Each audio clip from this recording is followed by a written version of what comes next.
Hi guys, welcome to Cricket Chat with Venkatesh.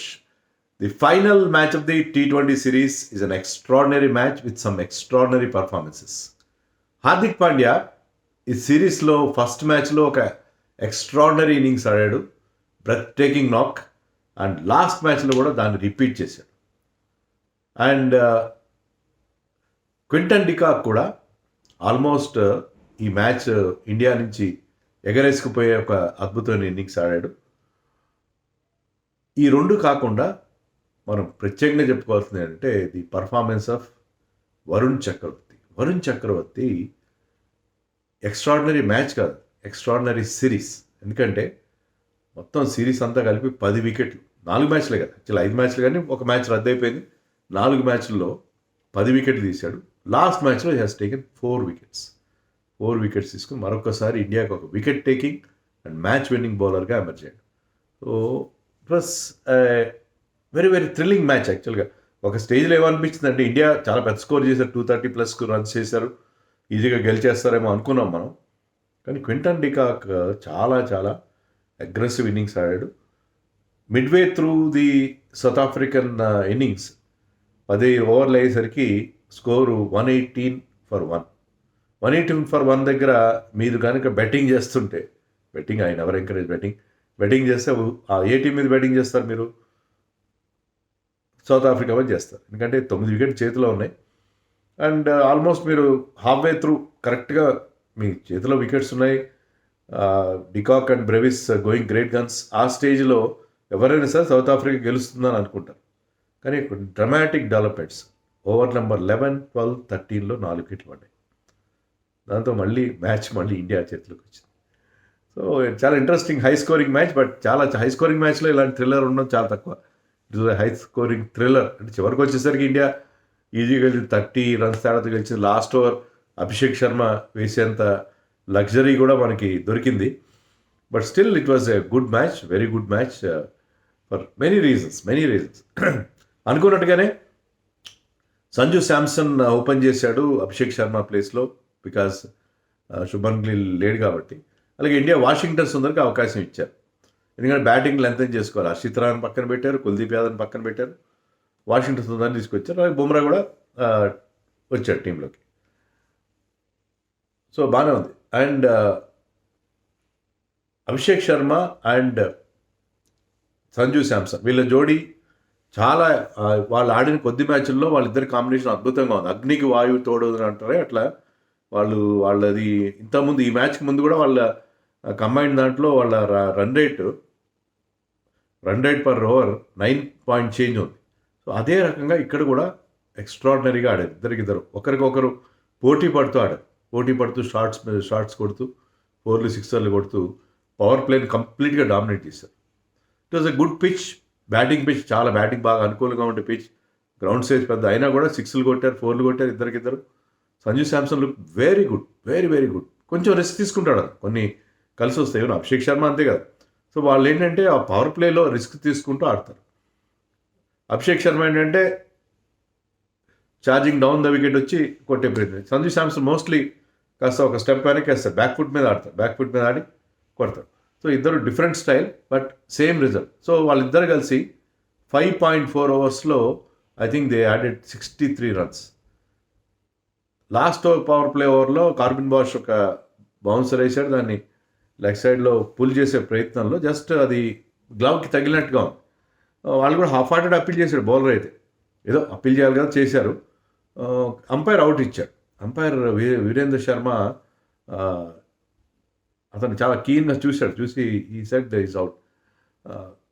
But ఇమీడియట్గా దాన్ని DRS తీసుకున్నాడు అభిషేక్ శర్మ, ఎందుకంటే ఈ డిడ్ంట్ ఫీల్ ఎనీథింగ్. సార్ గ్లవ్కి తగిలినప్పుడు అది ఏం తెలియదు. చాలా ఆ రీప్లేలో చూస్తే చిన్న స్పైక్ ఉంది, చాలా స్మాలెస్ట్ మర్మర్ ఉంది, అది గ్లవ్కి తగిలి వెళ్ళింది. So Abhishek Sharma innings cut shot. But before that he got అతని స్టైల్లో చాలా క్విక్ ఫైర్ 32 ఎంత కొట్టేసి అతను వెళ్ళిపోయాడు. And there was another little partnership between Sanju Samson and Tilak Varma different గేర్స్లో ఆడగల ప్లేయర్. తిలక్ వర్మ మీకు సిచ్యుయేషన్ కాస్త టైట్గా ఉంది, లేకపోతే టార్గెట్ చాలా దగ్గరగా ఉంది అంటే చాలా కూల్గా ఆడతాడు. లేకపోతే ఇప్పుడు ఇక్కడ ఏంటంటే మంచి ప్లాట్ఫామ్ ఉంది, మంచి హై స్కోరింగ్ పిచ్ రావడంతోనే 4 కొట్టాడు. తర్వాత అదే స్టైల్ కంటిన్యూ చేస్తారు, రివర్స్ స్వీప్లు కొట్టాడు, కొంత రిస్క్ తీసుకున్నాడు. But he played wonderful 73 and Sanju Samson look very good, very very good. అది కదా ఇప్పుడు మనకి ఆ explosive start from both the ends ఎలా ఉంటుంది అనేది మరొకసారి. Sanju scored only 37. అతనికి ఆ జార్జ్ లిండా కొద్దిగా ఇబ్బంది పెట్టాడు. అంతకుముందు ఓవర్లో కూడా ఒక బాల్ జస్ట్ స్టంప్స్ మీద నుంచి వెళ్ళింది, కానీ ఆ నెక్స్ట్ ఓవర్లో he bowled 3 brilliant overs. Last over అతను కూడా రన్స్ ఇచ్చాడు. George Linda bowled beautiful bowling, drift ఉంది అతనికి బౌలింగ్లో, కొంత టర్న్ కూడా ఈ was able to get from that pitch. So అతను చాలా సర్ప్రైజ్ చేశాడు. బాల్ డ్రిఫ్ట్ అయింది, కొంచెం టర్న్ అయింది అండ్ బౌల్డ్ అయ్యాడు. But before that he score 37 runs with 170 అంత స్ట్రైక్ రేట్తో. So Sanju look very good, very very good. అది ఇప్పుడు సంజు శాంసన్ ఓపెనర్గా ఎందుకు అంత బాగా ఆడతాడు అనేది మరొకసారి ప్రూవ్. ఎందుకంటే రిస్క్ తీసుకుని ఆడతాడు, but he pics his spots. అంటే ఎక్కడ ఇప్పుడు మీకు పవర్ ప్లేలో ఏమిటి, ఇద్దరు ఫీల్డర్సే మీకు అవుట్ సైడ్ ది సర్కిల్ ఉంటారు. సో అప్పుడు ఏంటంటే you have to pick the spot to go in the aerial route. Aerial రూట్లో వెళ్ళినప్పుడు మీరు దాన్ని సరిగ్గా టైం చేయకపోయినా కూడా సేఫ్గా వెళ్తే ఒక పరిస్థితి ఉంటుంది. సో అదే ఆ రకమైన రిస్కీ గేమ్ ఆడతాడు అతను, but he takes those calculated risk. So అతను అభిషేక్ శర్మ అలాగే ఆడతాడు. అభిషేక్ శర్మ ఎప్పుడు ప్రతి బాల్కి అతను బ్యాట్ స్వింగ్ బ్రహ్మాండంగా ఫ్లరిష్ ఉంటూనే ఉంటుంది. సో వాళ్ళిద్దరి కాంబినేషన్, లెఫ్ట్ రైట్ కాంబినేషన్ బ్రహ్మాండంగా కనిపించింది. So that is what we're missing all these days. But వీళ్ళిద్దరి కాంబినేషన్ మరొకసారి బ్రహ్మాండంగా క్లిక్ అయింది. అండ్ సంజు అవుట్ అయిన తర్వాత సూర్యకుమార్ యాదవ్ వచ్చాడు. అది ఇండియన్ ఇన్నింగ్స్లో ఒక టైట్ ఫేస్, ఒక 3 overs, I think 9th 10th 11th ఆ ఓవర్లో కొద్దిగా లిండా వేసిన ఓవర్లు కానీ సడన్గా there was a drop in scoring. So అక్కడ కొంచెం టెన్షన్. ఇప్పుడు సూర్యకుమార్ ఫామ్లో లేడు ఎలాగో. So he try to clear mid ఆఫ్ని క్లియర్ చేసే ప్రయత్నంలో మిడ్ ఆఫ్ క్యాచ్ ఇచ్చి అవుట్ అయిపోయాడు. మరొకసారి 5 runs మాత్రం చేశాడు. సో ఏదైనా అపశృతి ఉంది ఈ మ్యాచ్లో, ఇండియాకి ఏదైనా ఇబ్బంది ఉందంటే the form of the captain మరొక్కసారి ఫెయిల్ అయ్యాడు. అతను ఏం చెప్పాడు, నేను short of runs but not out of ఫామ్లో లేకపోవడం లేదు, రన్స్ రావట్లేదు. సో ఇక్కడ కూడా ఏంటంటే వరుసగా 3 ఓవర్లు కొద్దిగా టైట్ అయ్యేసరికి, ఎందుకంటే డ్యూ ఉంటుంది, తర్వాత ఇక్కడ బ్యాటింగ్ చాలా అనుకూలంగా ఉంది, ఇక్కడ ఎక్కువ రన్స్ చేయాలి, డ్యూ కోసం ఒక 30-40 రన్స్ ఎక్స్ట్రా చేయాలి. 200 చేసే పిచ్ మీద 230 చేయాలని వాళ్ళకి అర్థం తెలుసు. సో ఎప్పుడైతే అక్కడ కొంచెం టైట్ అయిందో he try to clear the mid off fielder, but he could not clear him. But end result ఏంటంటే మరొకసారి అతనికి ఫెయిల్యూర్. అండ్ సూర్య అవుట్ అయిన తర్వాత హార్దిక్ పాండ్యా వచ్చి రావడం, ఫస్ట్ బాల్ రెచ్చిపోయాడు, 6 కొట్టాడు, వచ్చి రావగానే రెచ్చిపోయాడు.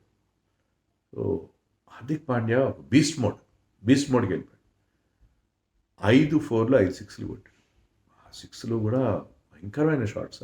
అతను ఆడిన స్టైల్, ఆ జార్జ్ లిండా మనం చెప్పాను 3 ఓవర్లు బాగా వేశాడు. తిలక్ వర్మ అతను కలిసి అతను ఒక ఓవర్లో, అతను లాస్ట్ ఓవర్ ఆఫ్ ది దాంట్లో అతని స్పెల్లో 27 runs కొట్టాడు. ఇద్దరు కూడా ఇద్దరు Mumbai Indians players, they went berserk, బ్రహ్మాండమైన ఫినిష్ ఇవ్వడం అనేది మనం చూసాం. ఇద్దరు అది మనకి కావాల్సిన. ఇప్పుడు మంచి స్టార్ట్ వచ్చింది, సంజు శాంసన్ అండ్ అభిషేక్ శర్మ మంచి స్టార్ట్ ఇచ్చారు, దాన్ని ఫినిష్ చేయాలి. దాంట్లో Tilak Varma 73 with I think 170 strike rate ఎంతో.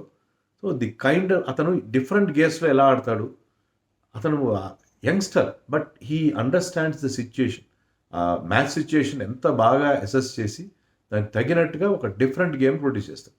సో తిలక్ వర్మ అలాంటి గేమ్ ప్రొడ్యూస్ చేశాడు. Hardik Pandya 252 strike rate Hardik Pandya. I think అతను 67 అంతా కొట్టాడు, 25 balls వచ్చింది, 25 balls. So it was an extraordinary. First మ్యాచ్లో మనం చూసాం అలాంటి ఎక్స్ట్రాడినరీ నాక్ కటకలు అనుకుంటాను, అండ్ లాస్ట్ మ్యాచ్లో కూడా అదే రకమైన ఇన్నింగ్స్ అతను చూసాం. So Hardik Pandya was tremendous. So Hardik Pandya batting like this, మనకి అతను ఇచ్చే ఆల్రౌండ్ ఎబిలిటీ, అది ఇండియాకి చాలా మేజర్ ఎసెట్ అవుతుంది, మేజర్ ఎసెట్ అవుతుంది. So India manage to scores 232 235 అంతా కొట్టారు మన వాళ్ళు, చాలా పెద్ద. అంటే లాస్ట్లో ఇద్దరు లాస్ట్ ఓవర్లో తిలక్ అవుట్ అయ్యాడు,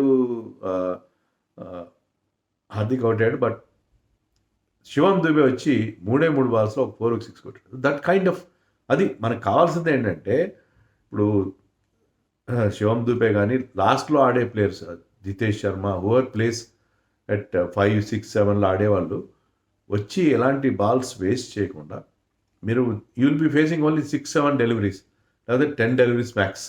ఆ సిచ్యుయేషన్లో మీరు you have to make maximum utilization of those deliveries. అది శివం దుబే చేశాడు. So Shivam Dube even T20 world cup మనం గెలిచినప్పుడు కూడా he played some important contributions. ఈ he's given us some important contributions.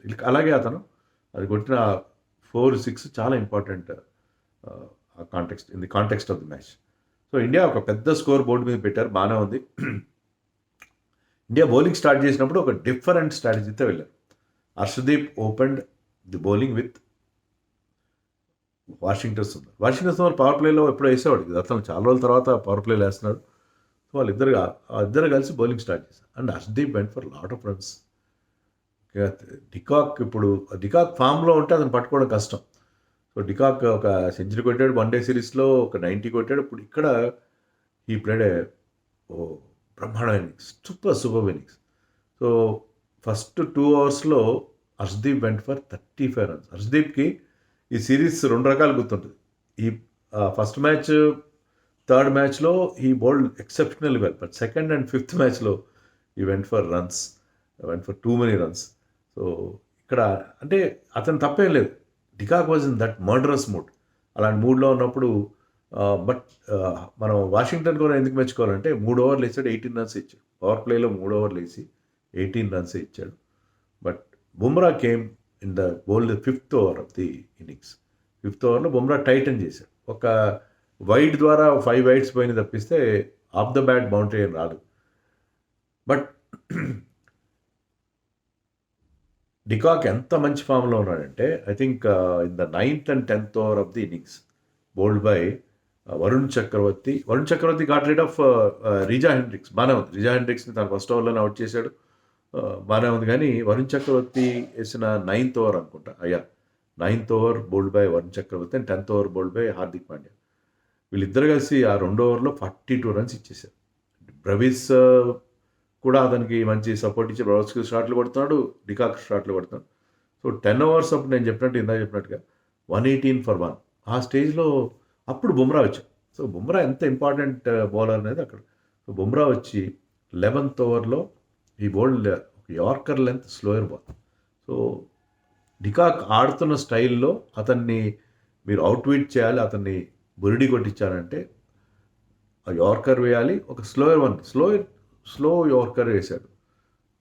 Total bemused, ఏం అర్థం కాలేదు. అంటే టోటల్గా అతన్ని బురిడి కొట్టించి కాటన్ బోర్డ్ అక్కడ. That was the turning point of the match. Big turning point. And next ఓవర్లో Hardik Pandya who went for runs came and got rid of Brevis. ఆ తర్వాత ఓవర్లో 11th ఓవర్లో బుమ్రా డికాక్ అవుట్ చేశాడు. 12th ఓవర్లో హార్దిక్ బ్రెవిస్ని అవుట్ చేశాడు. 13th ఓవర్లో వరుణ్ చక్రవర్తి వచ్చి వాళ్ళు కూడా బ్యాటింగ్ ఆర్డర్ మళ్ళీ గమ్మత్తుగా మార్చేస్తారు. వాళ్ళు ఏంటంటే వరుణ్ చక్రవర్తి 2 వికెట్లు తీశాడు. మార్కరమ్ని ఎల్బిడబ్ల్యూ అవుట్ చేశాడు అండ్ డోనోవన్ ఫెరవాని క్లీన్ బౌల్డ్ చేశాడు. సో అక్కడ మ్యాచ్ కంప్లీట్గా 5 వికెట్లు పోయినాయి అప్పటికి. సో 118 for 1 నుంచి ఐ థింక్ ఒక 10 రన్స్ తేడాలో వాళ్ళు మరో 4 వికెట్లు కోల్పోయారు. అక్కడ మ్యాచ్ పోయింది.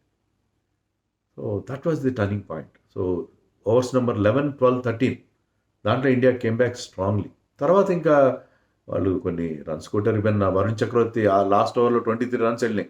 వరుణ్ చక్రవర్తికి 4 వికెట్లు వచ్చినాయి. 4 వికెట్లు వచ్చినా సరే ఈ వెంట్ ఫర్ 53 రన్స్ ఎంతో. But still he was the hero of this series. ఎందుకంటే సిరీస్ మొత్తంలో 4 మ్యాచ్లు ఆడారు. 4 మ్యాచ్ల్లో కూడా most of the South Africans could not pick him. అంటే అతను బాల్ లోపలికి వస్తుందో బయటకు వెళ్తుందో వాళ్ళకి ఎప్పటికీ అర్థం కాలేదు. అందుకే అన్ని వికెట్లు సమర్పించుకున్నారు అతను. So Varun Chakravarthy is real hero. So ఈ మొత్తం సిరీస్లో మనకి బిగ్గెస్ట్ పాజిటివ్ ఏంటంటే బౌలింగ్ ఆఫ్ వరుణ్ చక్రవర్తి. మంచి రిథంలో ఉన్నాడు. అతను ఎవరికి అర్థం కావట్లేదు. ఇది మిగతా టీమ్స్ కూడా చూస్తారు. దాంతో వరుణ్ చక్రవర్తి అంటే ఒక ఫియర్ సైకోసిస్ వల్ల బయలుదేరు. వరుణ్ చక్రవర్తి మనకి చాలా పెద్ద తురుపు ముక్క అవుతాడు వరల్డ్ కప్లో అనేది మరొకసారి ప్రూవ్ అయింది.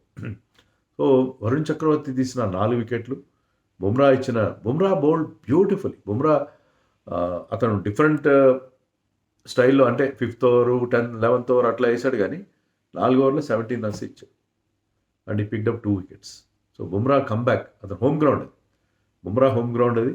సో హోమ్ గ్రౌండ్లో రెగ్యులర్గా ఆడాడు, కానీ హోమ్ గ్రౌండ్. అలాగే హార్దిక్ పాండ్యా కూడా హోమ్ గ్రౌండ్ కదా. Hardik Pandya as when he played for Gujarat Titans 2 సీజన్లు ఆడినప్పుడు అహ్మదాబాద్ అతను హోమ్ గ్రౌండ్. సో అక్కడ అతను ఒక ఎక్స్ట్రాడినరీ పర్ఫార్మెన్స్ ఇచ్చాడు.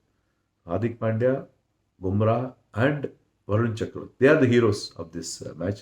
Not to forget Tilak Varma and the comeback of Sanju Samson ఇన్ని రోజులు వార్మింగ్ ద బెంచ్, 3 మ్యాచ్లు పాటు 4వ మ్యాచ్ కూడా.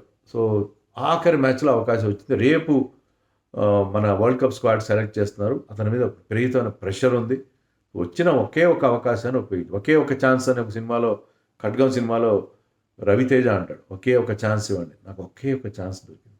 ఆ ఒకే ఒక ఛాన్స్ని అతను అద్భుతంగా యూజ్ చేసుకున్నాడు. హీ హ్యాస్ ప్రూవ్డ్ దట్ ఓపెనర్గా అతను ఎంత బాగా ఆడతాడు, ఎలాంటి what he brings to the table. అంటే అతను అభిషేక్ శర్మ కలిసి ఆడితే ఎంత బాగుంటుంది, ఎంత అగ్నికి వాయువు తోడైనట్టు వాళ్ళిద్దరూ కలిసి ఆడితే ఎలాంటి ఎక్స్ప్లోజివ్ స్టార్ట్ మనకు దొరుకుతుంది అనేది మరొకసారి they have reminded the selectors and the powers that be. ఎవరైతే ఇండియన్ టీమ్ సెలక్షన్ కూర్చుంటారో వాళ్ళందరికీ అది రిమైండర్గా వెళ్ళింది. సో దిస్ వాజ్ చాలా ఇంపార్టెంట్ మ్యాచ్ ఇది ఇండియాకి. చాలా ఇంపార్టెంట్ మ్యాచ్ ఇది. బికాస్ చాలా విషయాల్లో మనకి క్లారిటీ వచ్చింది. అండ్ తిలక్ వర్మ ఎలాంటి రోల్ ఆడతాడు, హార్దిక్ పాండ్యా ఎలాంటి ఫినిషింగ్ టచ్ ఇస్తాడు, ఇవన్నీ కూడా. సో ఈ మ్యాచ్లో ఇండియా 30 రన్స్తో గెలిచింది. సిరీస్ గెలిచారు. మరొక సిరీస్ మనం గెలిచాం. సిరీస్లు గెలవడం అనేది మనకి చాలా కామన్ అయిపోయింది. లాస్ట్లో చెప్పాలి సిరీస్ గెలవడం, బట్ బైలాటరల్ సిరీస్ గెలవడం కాదు. ది కైండ్ ఆఫ్ రోల్స్, ఎవరెవరు ఏ రోల్ ఎలా ప్లే చేస్తున్నారు అనేది చాలా ఇంపార్టెంట్. సో అది ఆ రకంగా ఈ సిరీస్లో మోస్ట్ ఆఫ్ ది మన ఇంపార్టెంట్ ప్లేయర్స్ అందరూ కూడా బాగా ప్లే చేస్తారు, barring captain and vice captain. అది మాత్రం ఆ క్వశ్చన్ మార్క్ అలాగే ఉంటుంది.